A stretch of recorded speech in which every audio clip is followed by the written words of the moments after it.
Bueno, muy bien.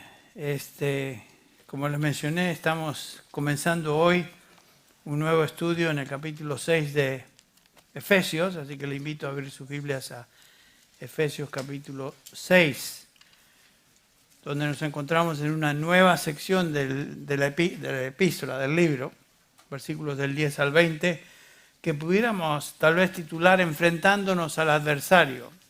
Sería un posible título. Tema que nos tomará unas semanas para cubrir. Hay mucho que aprender, mucho que aplicar en este pasaje. Además está decir que este pasaje es crucial, es vital para la vida de un creyente y no podemos ser ignorantes de lo que Pablo enseña acá. Nuestra salud depende de eso. Y creo que entender este pasaje es muy, muy importante. No puedo enfatizarlo lo suficiente.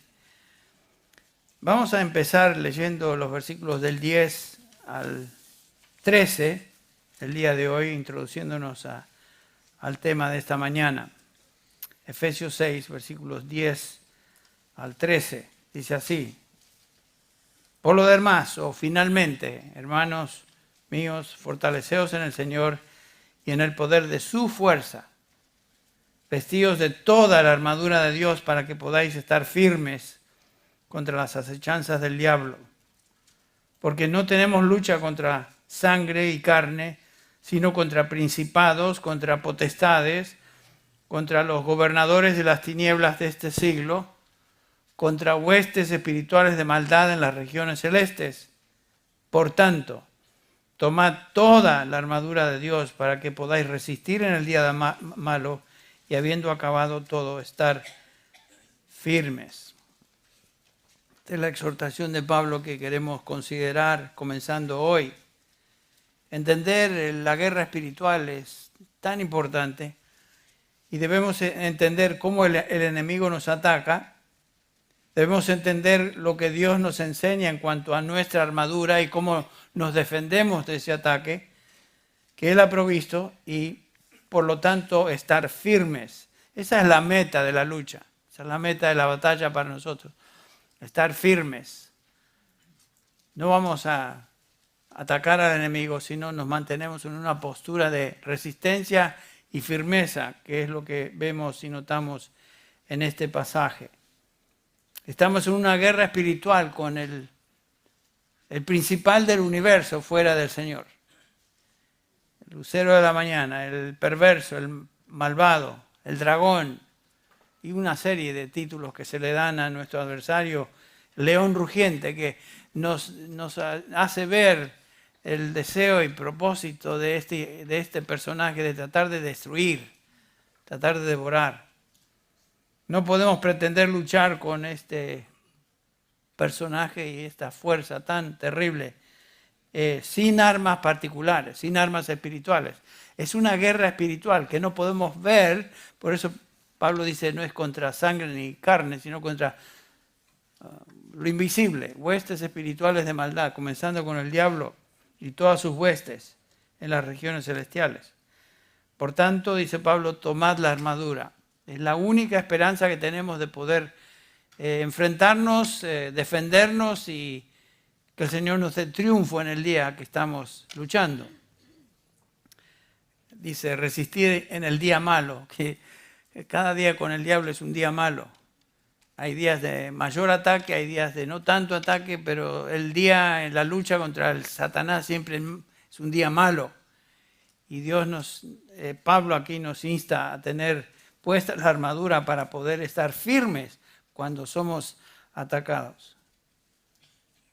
Sí, sin estas armas no podemos pretender nada. Somos pan comido, por decirlo así, para el enemigo. Es imposible. Es un enemigo, como estaremos observando, formidable.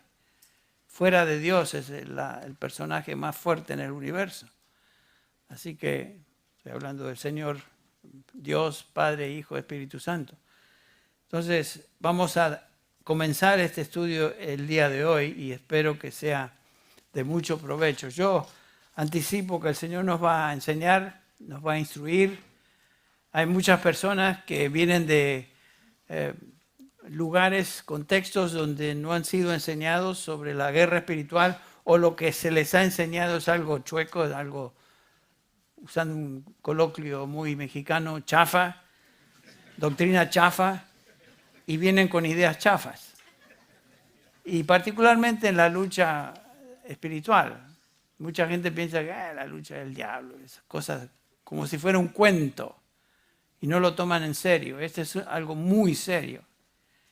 Entonces les voy a pedir que junto con la disposición a desear aprender, oremos.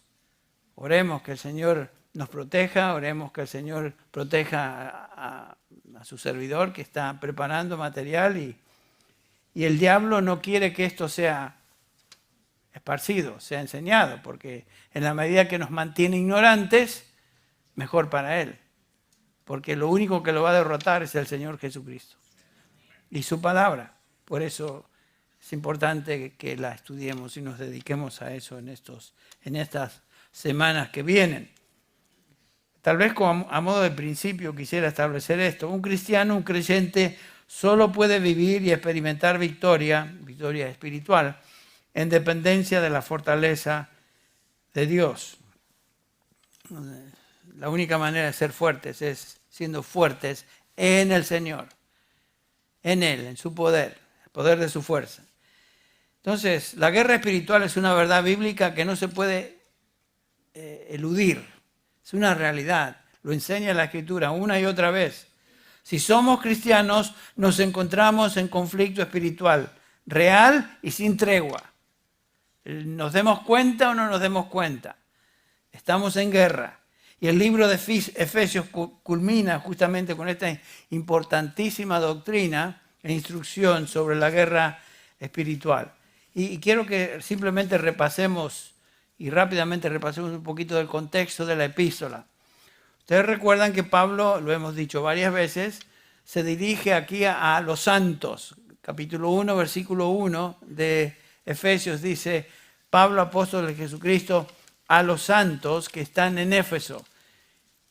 Por supuesto, los santos es una referencia a los creyentes, a los redimidos, a la iglesia de Cristo que se encuentra en Éfeso. Pero por aplicación es una epístola que se dirige a todos los santos, todos los creyentes, en cualquier época de la historia del cristianismo, la historia de la iglesia, y por aplicación entonces esto tiene mucho que ver con nosotros, que somos los santos, no en Éfeso, tal vez en Los Ángeles, pero particularmente aquí en Sun Valley, no sé si es Panorama City o Sun Valley, una de las dos, pero aquí estamos, los santos reunidos aquí. Así que tomemos estas palabras del apóstol muy en serio. Quiero que lo hagamos así. Los primeros 3 capítulos de la epístola, Pablo nos habla de los santos. ¿Quiénes son los santos y cómo llegaron a ser santos? Y esto es una epístola singular y una epístola muy clave para entender lo que es un redimido, un verdadero cristiano. Y nos dice el capítulo 2 de Efesios, que conocemos hasta de memoria: por gracia habéis sido salvados por medio de la fe. Está hablando de los santos, nosotros. No por obras para que ninguno se gloríe, sino que fuimos salvados para buenas obras. No por obras, sino para buenas obras en Cristo Jesús. Y en el versículo 10 del capítulo 2 nos dice Pablo que esos santos, esa congregación de los santos, somos hechura de Dios.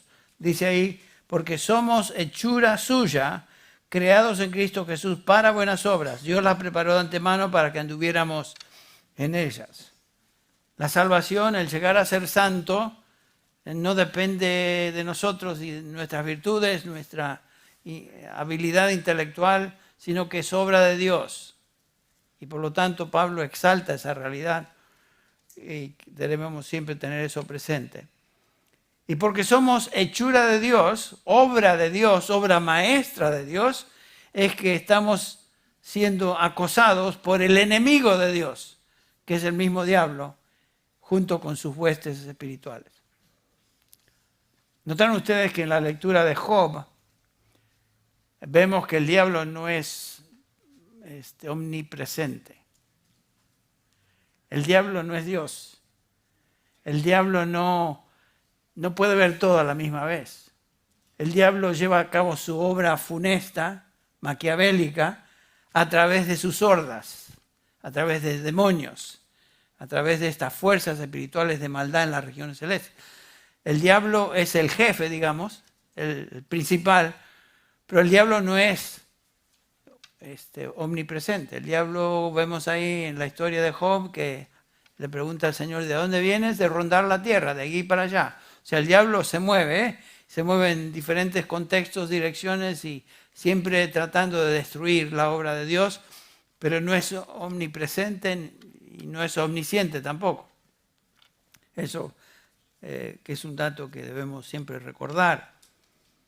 Entonces, ¿por qué es que somos atacados y acosados y tenemos esta lucha continua con el diablo y sus huestes? Porque somos obra de Dios. Y el objetivo principal del diablo es destruir lo que Dios hace. Desde el inicio del capítulo 3 de Génesis, el propósito del diablo fue torcer, destruir, tergiversar la obra de Dios y crearlo por medio de mentiras. Destruir lo que Dios ha hecho. Y obviamente nosotros somos obra maestra de Dios, hechura de Dios en Cristo Jesús. Y lo que más quiere el diablo es destruir a los creyentes verdaderos. Entonces eso es lo que estamos notando en este pasaje que vamos a considerar a través de varias semanas. Estoy contento de poder cubrir este material, aunque como ustedes pueden esperar, cuando estamos hablando de este tipo de información bíblica, el diablo va a tratar de hacer lo imposible para que esto no se enseñe. O si se enseñe mal, o afecte nuestras mentes, nuestra manera de pensar y no prestemos atención y nos distraigamos, lo que sea. El diablo anda como león rugiente, como veremos, y trata de destruir, trata de devorar.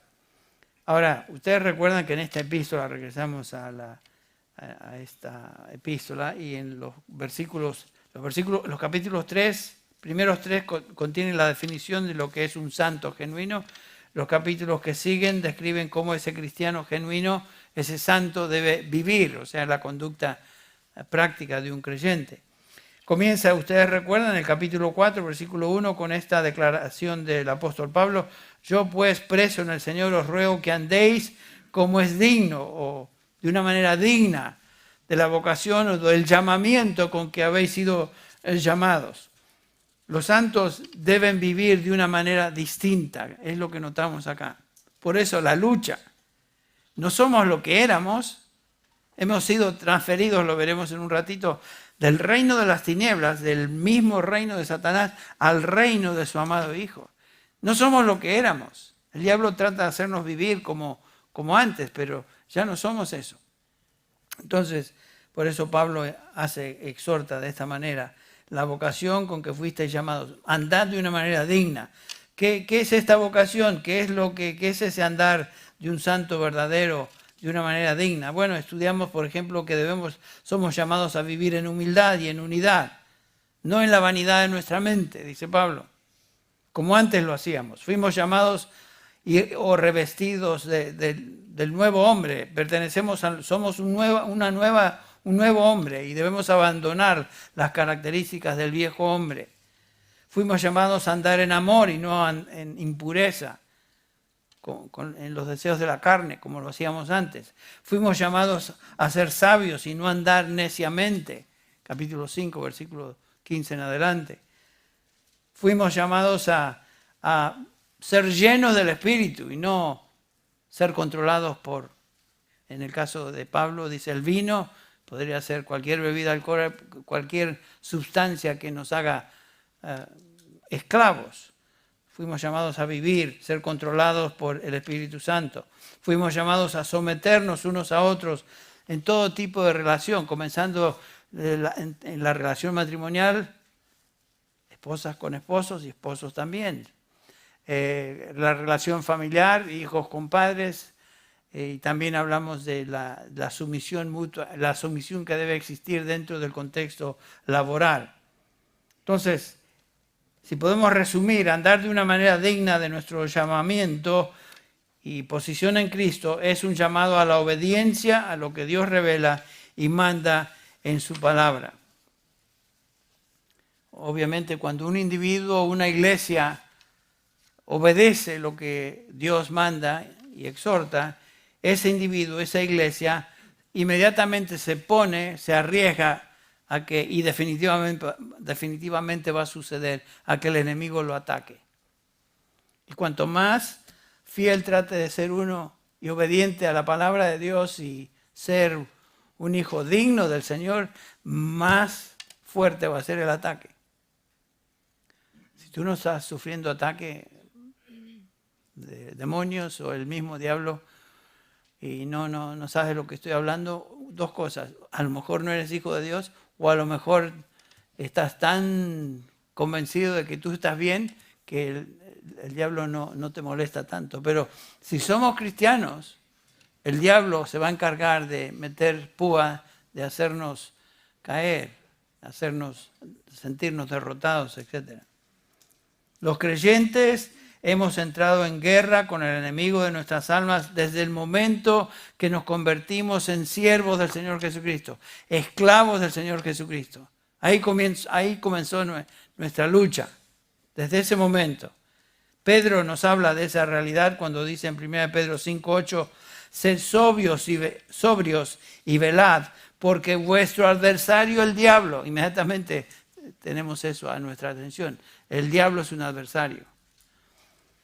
Como león rugiente anda alrededor buscando a quien devorar. Un león rugiente. ¿Qué hace un león rugiente? Ruge. Pero ¿qué es el propósito de rugir? ¿Nos va a comer el diablo?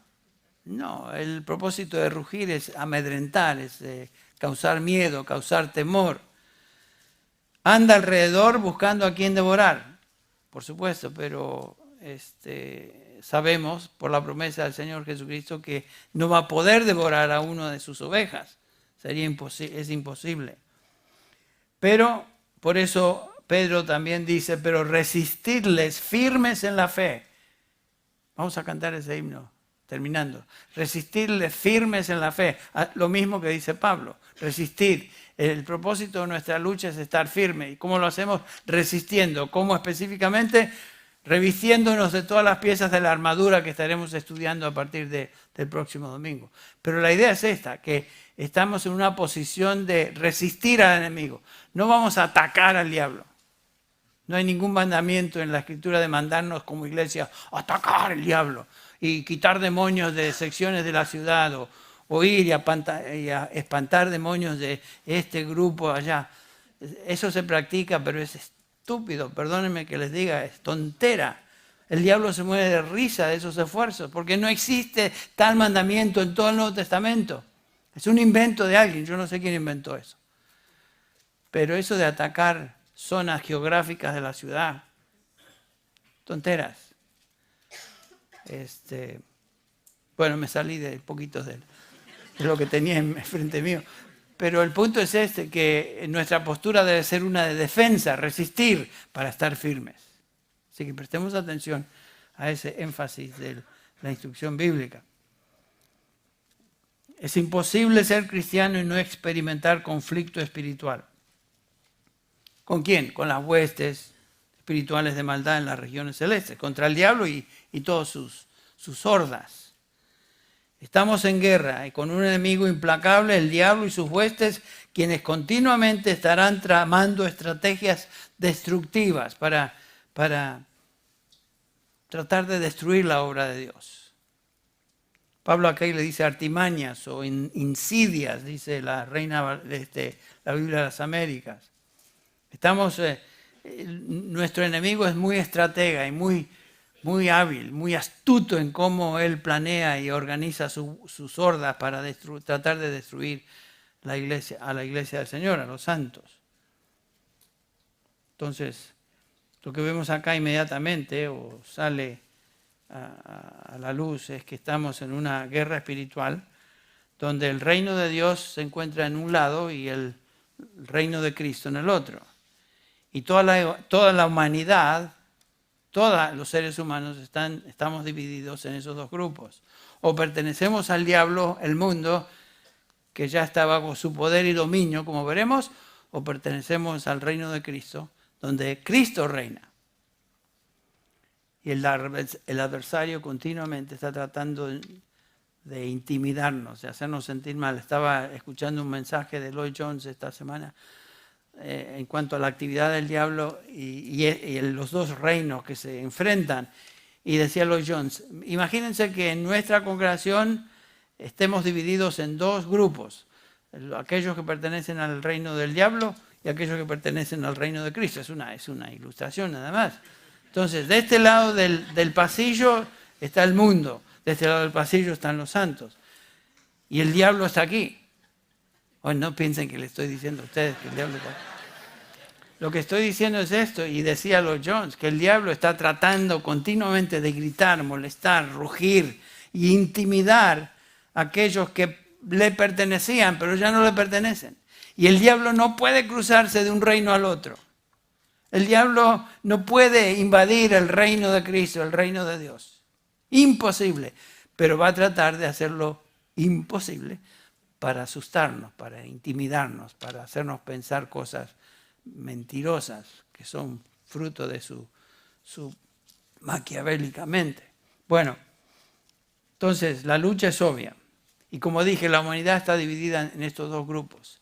Y en un grupo como el nuestro, yo diría que un grupo bastante grande, siempre hay personas que todavía no pertenecen a la iglesia, al cuerpo de Cristo, y pertenecen todavía al gremio anterior, o sea, al mundo, porque viven como tales o no son obedientes a Cristo. Bueno, entonces, en el caso nuestro, yo diría la mayoría, no hay duda, somos de Cristo.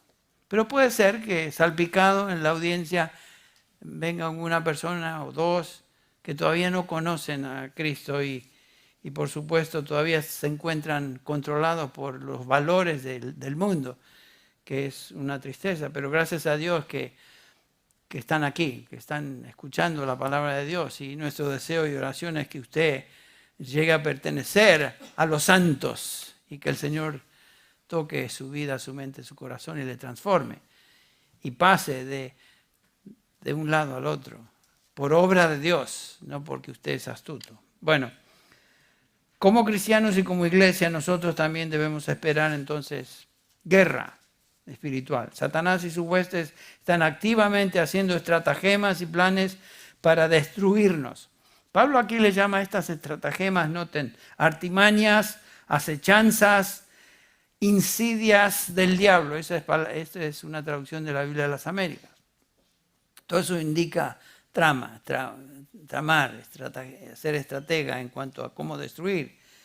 Si vamos a 2 Corintios capítulo 2, versículo 11, Pablo utiliza otra palabra ahí que básicamente dice lo mismo. Debemos estar preparados viviendo en este mundo para tener cuidado. Pablo dice, para que Satanás no gane ventaja alguna sobre nosotros, pues no ignoramos sus maquinaciones. Esa es otra descripción de la estrategia del enemigo. Maquinaciones, buscando de alguna manera hacer tropezar, engañar, destruir. Y así comenzó la cosa. Estaremos hablando de eso justamente cuando lleguemos al lienzo o el cinturón de la verdad. Qué preciosa instrucción es esa. ¿Cómo comenzó todo esto? Con la caída. ¿Y cómo comenzó la caída? Con una mentira.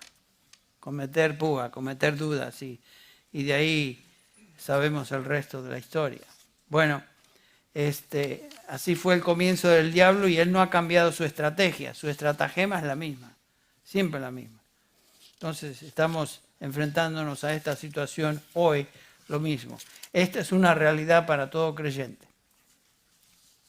Estamos en pie de guerra y estamos en guerra. Y como dije, en la medida que crecemos en el conocimiento del Señor y nos acercamos a Él más, más intensa va a ser la lucha. Ahora, como dije, estamos aquí divididos entre el mundo y el reino de Cristo. ¿Cómo comenzó este mundo? Bueno, nos dice la palabra de Dios en Génesis capítulo 1, versículo 31, que Dios creó el mundo, todo lo que hay, todo lo que existe. Y por supuesto nos dice ahí que Dios vio el mundo creado y era bueno sobremanera, capítulo 1 de Génesis, versículo 31. Perfecto, era un mundo perfecto, no había ningún problema. Pero de repente pasamos la vista al capítulo 3 de Génesis y ahí nos encontramos con algo cósmico que sucede. La caída. El diablo entra en la experiencia humana. Y por supuesto, junto con la experiencia de engaño, cuando cayó Eva y Adán, arrastraron con ellos a todo ser humano. ¿Quién era el diablo? No vamos a tomar mucho tiempo en hablar de esto. Pero el diablo era un ángel, perfecto, como el resto de la creación.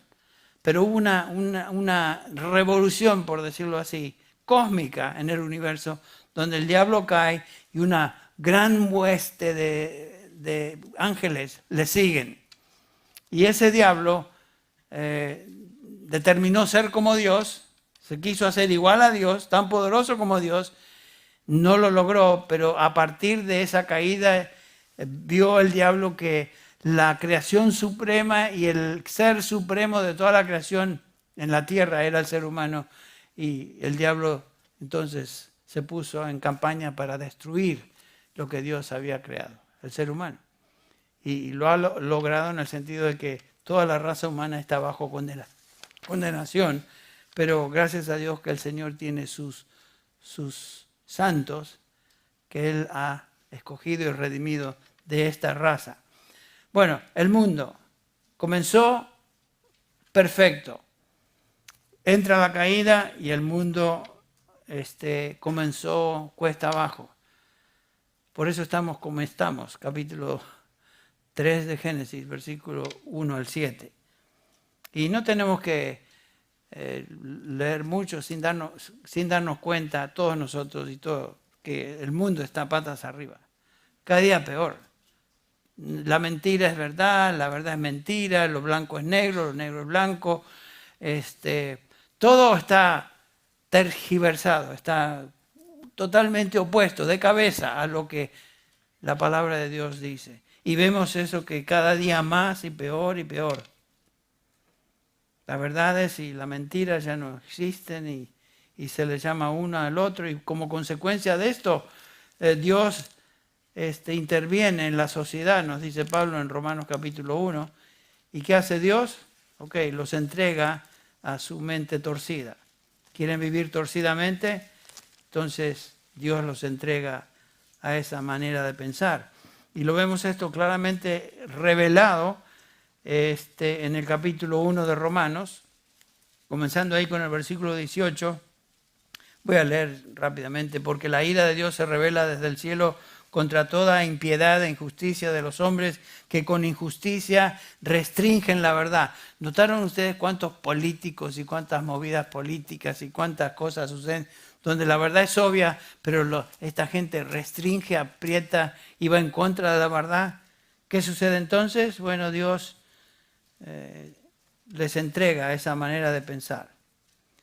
El versículo 21, por ejemplo, dice: conocían a Dios, pero no lo honraron como a Dios, ni le dieron gracias, sino que se hicieron vanos en sus razonamientos y su necio corazón fue entenebrecido.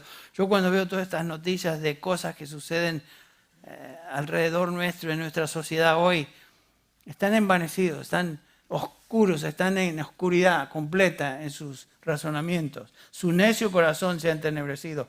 Profesando ser sabios, se vuelven necios. Y cambiaron la gloria de Dios, etc. El versículo 24, Dios los entrega a la impureza, a la lujuria de sus corazones, de modo que deshonran a sus propios cuerpos. Cambiaron la verdad de Dios por la mentira. Justamente lo que estamos viendo, observando hoy. Es lo que estamos observando en este mundo, cada día más. Había un tiempo cuando yo recordé, cuando vine a este país, que todavía existía un sentido de valor bíblico o virtud judeocristiana, valores judeocristianos, donde había respeto a la iglesia, había respeto a la Biblia, había respeto a aquellos que eran líderes dentro de la iglesia y enseñaban la Biblia, aunque no sean cristianos lo que pensaban, decían ciertas cosas. Había cierto respeto por la ley, había respeto por lo que se consideraba en consenso digno, era bueno, era justo. Hoy en día no existe tal cosa. Todo al revés, todo perverso, todo mal. Y me acuerdo que había momentos cuando viajaba fuera del país y regresaba al país y me daba ganas de dar un beso al aeropuerto, al piso, porque regresaba a este lugar donde por lo menos había un vestigio de justicia y de temor de Dios. Se acabó. Eso no existe. No existe. Ustedes lo pueden ver. Qué raro que no están diciendo amén, amén, porque es lo que todo el mundo puede observar. Pero eso es la lucha. Ese es el contexto en el cual vivimos, el mundo. Y la gente del mundo está en las garras del maligno. Porque 1 Juan 5:19 nos dice que este mundo está bajo el maligno. Está controlado por el maligno. Todo el sistema económico, social, cultural de este mundo está bajo el maligno. Y la gente se encuentra ahí. Son súbditos y esclavos del maligno. Entonces, en ese contexto del mundo donde nos encontramos, existe una división radical entre lo que es el mundo y el pueblo de Dios. Y nosotros somos advenedizos, somos aquí ciudadanos del cielo, pero pasando por territorio enemigo, que es este mundo. Y es algo que estamos observando en la explicación, o por lo menos en la enseñanza de este pasaje en Efesios 6. La gente está bajo el dominio del diablo. ¿Por qué es que la gente en general no acepta el Evangelio? ¿Por qué es que rechazan el Evangelio en general? Bueno, el apóstol Pablo nos dice claramente en 2 Corintios capítulo 4, versículos 3 y 4 creo que son, el por qué esto sucede. 2 Corintios 4 dice así, versículo 3, y si todavía nuestro Evangelio está cegado, está velado, perdón, para los que se pierden está velado, en los cuales el Dios de este mundo, que es otra descripción del diablo, el Dios de este mundo ha cegado el entendimiento de los incrédulos para que no vean el resplandor del Evangelio. ¿Por qué la gente rechaza el Evangelio? En primer lugar, están muertos en delitos y pecados. Capítulo 2 de Efesios. No aman a Dios, no siguen a Dios, no creen a Dios. Capítulo 3 de Romanos. No hay ni siquiera uno bueno. Y en segundo lugar, están cegados por el maligno, por el Dios de este mundo, Satanás. Entonces, esa es la razón por la cual la mayoría de la gente no acepta el Evangelio. Dios en su gracia alcanza a algunos y los salva.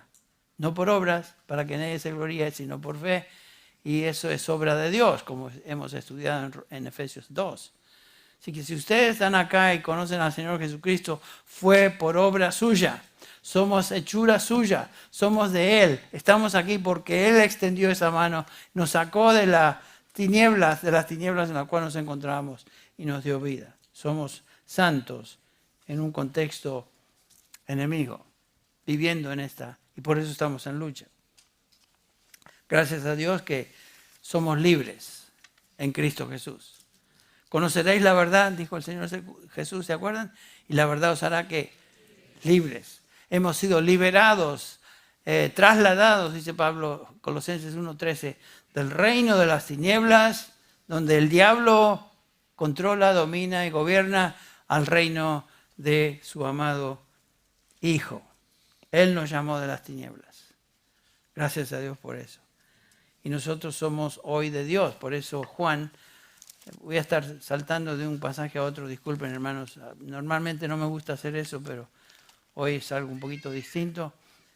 Creo que la niña no estaba de acuerdo con lo que digo. Bueno, está bien, seguimos. Eso, ya vamos para allá. Primera de Juan 5, dice Juan, sabemos que somos de Dios. Y todo el mundo, sin embargo, yace bajo el dominio, las garras del maligno. Pero nosotros hemos sido liberados. Entre tanto, el mundo en el cual vivimos y donde el diablo gobierna y domina, está en guerra con nosotros, los creyentes, aquellos que pertenecen a Dios, obviamente. Pero hemos sido liberados, pertenecemos a Dios, somos de Dios, dice Juan. Pero mientras estemos aquí, dominados por el diablo, este mundo dominado por el diablo y sus huestes, nos encontramos en esta guerra continua.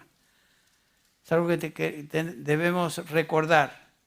Una guerra continua, es una guerra espiritual con el adversario de nuestras almas, el enemigo de nuestras almas. Luchamos, es una realidad continua. El adversario anda como león rugiente en este mundo buscando a quien devorar. Pero aquí estamos nosotros. ¿Qué pasa con nosotros? Hemos sido liberados por un lado, sabemos eso, pero aún luchando con el diablo. Es una situación que uno a veces se pregunta a uno, si he sido liberado por Cristo Jesús, ¿por qué estoy todavía luchando? Bueno, porque el diablo es enemigo de todo aquello que Dios ha hecho. La iglesia es su obra. Por lo tanto, el diablo está en contra de sus santos. Y esa es la razón por la cual luchamos. Luchamos con el diablo. Noten esa declaración en 1 Juan 5:18. Dice lo siguiente, no sé si les ha llamado la atención esto, pero si leen rápido a veces no nos damos cuenta. Sabemos que todo aquel que ha nacido de Dios no peca. Es un presente indicativo. No está pecando, no es su hábito estar pecando. Pero aquel que nació de Dios, muy posible sea una referencia al Señor Jesucristo, aquel que ha nacido de Dios, el maligno, aquel que nació de Dios lo guarda y el maligno no le toca. Noten eso, como Juan nos describe a nosotros los creyentes, nos dice que el maligno no nos toca. Cuando leemos eso, no nos toca. ¿Qué pensamos cuando vemos el verbo tocar? Bueno, tocar. Eso es tocar. Pero obviamente cuando Juan escribió esto tenía otra idea. Juan no está hablando de tocar, que el maligno no nos toca. Está hablando de algo distinto. Juan está hablando de algo de aferrarse, agarrarse, poner las garras y el abrazo alrededor del creyente. Por ejemplo, para ayudarnos a entender ese verbo, si vamos al capítulo 20 de Juan, capítulo 20 del Evangelio según San Juan, notamos que este verbo se usa en relación a María Magdalena y Jesús, quien se aparece a María Magdalena después de la resurrección. Ustedes recuerdan el relato, ahí está, María está llorando y está el Señor Jesús, de repente le dice, ¿a quién buscas? Y ella, pensando que era el hortelano, le dijo, Señor, si tú te has llevado el cuerpo, dime a dónde lo has puesto y yo me lo llevaré. O sea, María estaba triste, estaba llorando, como muchos de nosotros, sabiendo a veces que nos vamos y tenemos que pensar lo que uno deja, se pone triste. Y lo primero que sale de una persona triste a veces es llorar. Y Jesús le dijo, ella se da cuenta que esa voz era reconocible. Y Jesús le dijo, María. Ella volviéndose le dijo en hebreo, Raboni, que quiere decir maestro. Jesús le dijo, suéltame. Es la traducción de la Reina de la Valera. Literalmente dice, no me agarres. Es el mismo verbo que se utiliza para decir que el maligno no nos toca. O sea que no es simplemente tocar, es agarrar, es aferrarse, es rodear, poner presión. El maligno puede tratar de destruirnos, puede hacer ruido, puede intimidarnos, pero jamás nos va a poder tomar en sus garras y llevarnos de regreso al reino de las tinieblas sobre el cual Él reina y nosotros antes pertenecíamos. Eso no puede suceder. Por eso Juan dice, el maligno no le toca a un creyente. En ese sentido, no se aferra a él, no puede abrazarlo. Un creyente no puede caer en sus garras. Esto no puede suceder otra vez. No hay ningún pasaje que nos enseñe que un creyente verdadero que ha pasado de muerte a vida puede regresar a la muerte, puede regresar a ser parte del reino de las tinieblas. No existe tal cosa. El maligno no nos agarra como tiene agarrado al resto del mundo. Entonces, de eso está hablando Juan.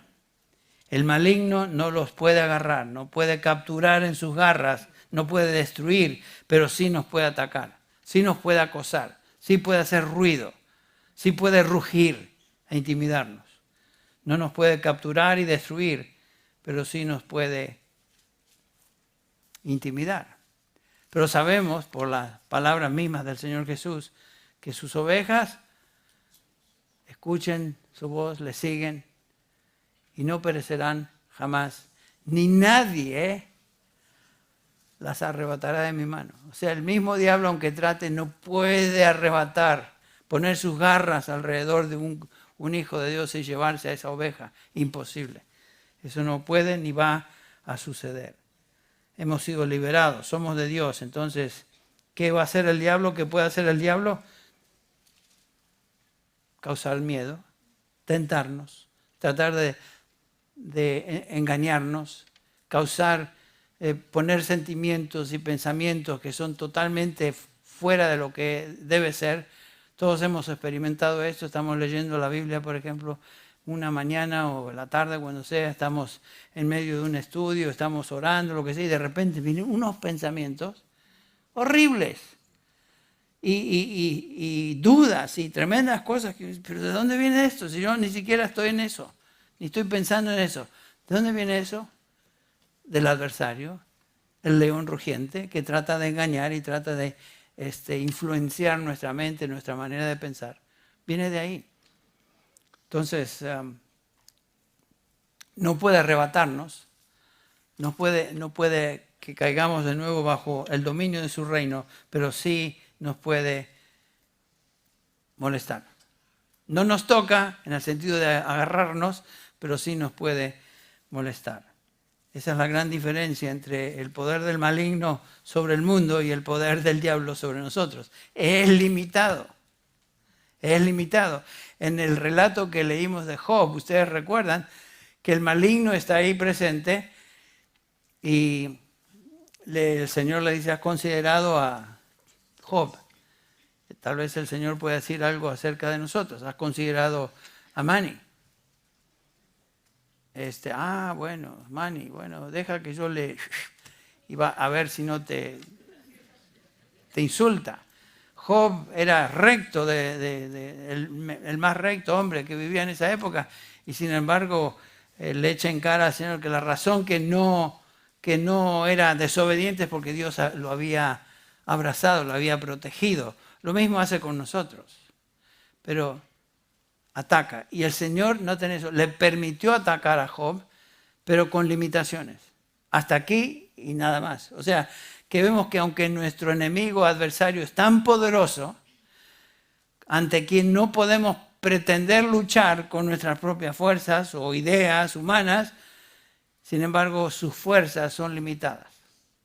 Y el Señor no le va a permitir ir más allá de lo que el mismo Dios le da permiso a hacer. Para mí eso me trae cierto sentido de tranquilidad, porque cuando nos sentimos en el medio de la lucha, y hay momentos que estamos en lucha y ataque,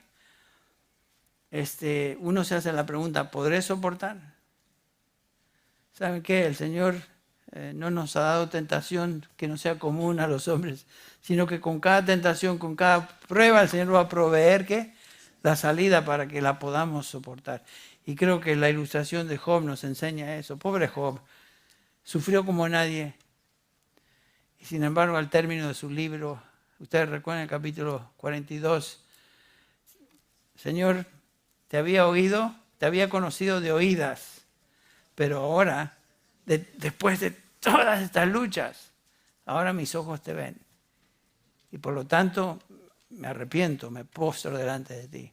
Y ese es el testimonio de un verdadero hijo de Dios. Bueno, lo bueno de todo esto es que el enemigo no nos puede arrebatar. El Señor dijo eso acerca de sus ovejas. Nadie las arrebatará de mi mano. ¿Qué está sucediendo con un santo? Está bajo ataque. Con ustedes, conmigo. Nos pasa algo como le sucedió a Pedro. Ustedes recuerdan el capítulo 22 de Lucas, cuando Simón Pedro era siempre muy, no, que todos te negaren. Ya, ¿qué te voy a negar yo? Cuenta conmigo. Yours truly, aquí está. Y dice ahí el versículo 31, Simón, Simón, mira, que Satanás os ha reclamado para zarandeados como trigo. Pero yo he rogado por ti. Qué precioso es eso, ¿no? Que el Señor Jesús, quien pagó por todos nuestros pecados, ascendió a la diestra del Padre y hoy a la diestra del Padre está intercediendo por cada uno de nosotros, que Él redimió. Aquí el ejemplo es Simón. Y Pedro aquí le dice, Señor, estoy dispuesto a ir contigo tanto a la cárcel como a la muerte. El Señor me imagino que lo miró, mira Pedro, antes que el gallo cante, tú me vas a negar 3 veces. O sea, sabemos que no podemos depender en nuestra astucia, en nuestra manera de enfrentar las cosas, sino depender absolutamente de la armadura que el Señor provee. Y gracias a Dios que el Señor Jesús está a la diestra del Padre hoy intercediendo por cada uno de nosotros.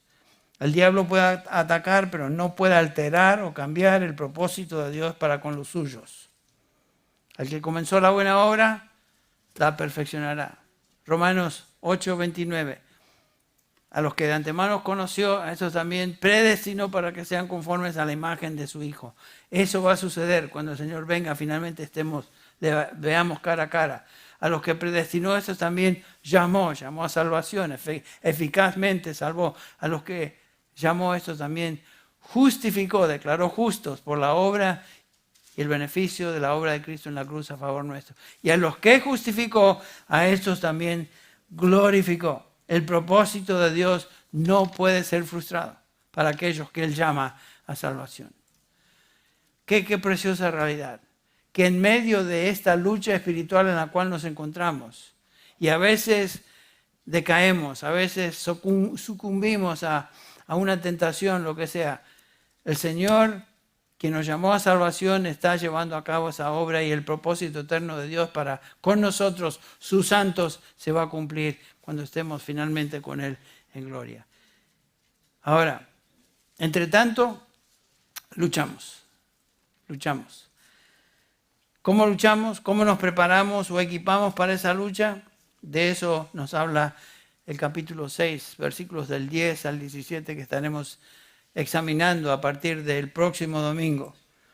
Pero quiero, antes de clausurar, de mencionar un pasaje en particular, que meditemos en estas verdades. Luchamos a partir de una posición de victoria. La victoria ya fue lograda por el Señor Jesucristo. Pertenecemos a Cristo. Nuestra vida, dice Colosenses 3:3, está escondida con Cristo en Dios.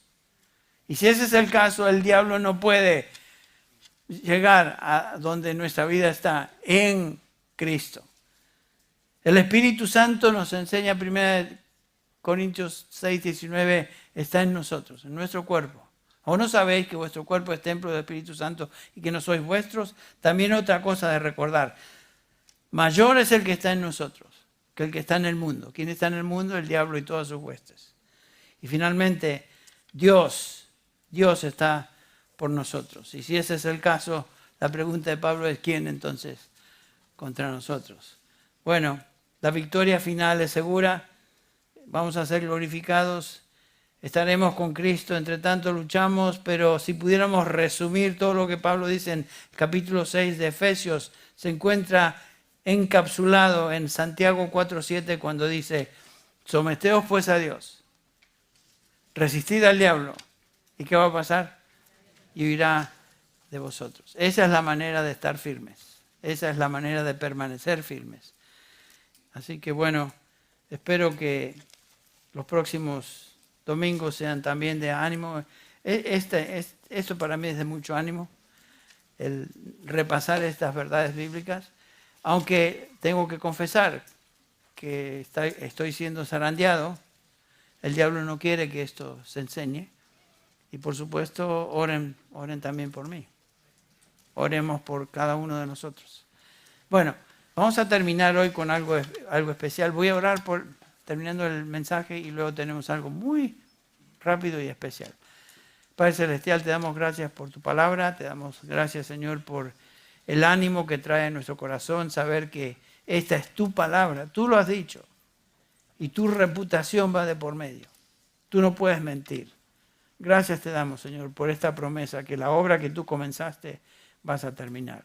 Independientemente y a pesar de los ataques del diablo y sus huestes espirituales de maldad. Te alabamos y te damos gracias por eso, en el nombre de Jesús. Amén.